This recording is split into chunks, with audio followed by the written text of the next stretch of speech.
Morning makeover tip number 3, think through the logistics. Yeah, so this is where the fantasy morning meets the reality of your life.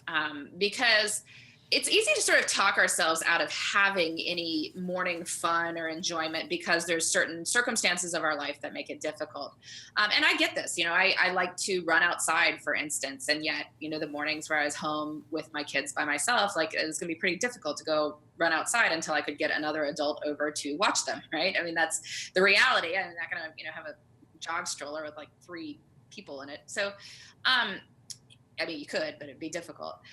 So, this is where you figure out, how does this vision work with what I have in my life?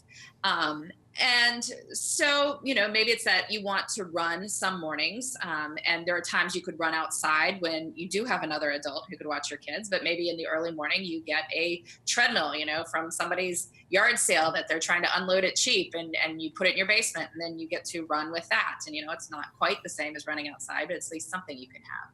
Or maybe it's that you'd like to spend an hour meditating, but that's not terribly realistic with the time you can get into bed and when you can wake up. But maybe it's saying, well, I could write in a journal for 10 minutes, like that I could do. Or I could read one chapter in a book. Or I bet I could get up enough before my kids that I could at least spend 45 minutes writing. It's not maybe the 3 hours I'm reading about and all these stories of people's amazing morning routines, but at least I could get that. And maybe it's not 5 weekday mornings a week or 7 mornings a week. It's interesting. Even the people who talk about their morning routines, their great morning routines, seldom do it 7 days a week. I found that interesting.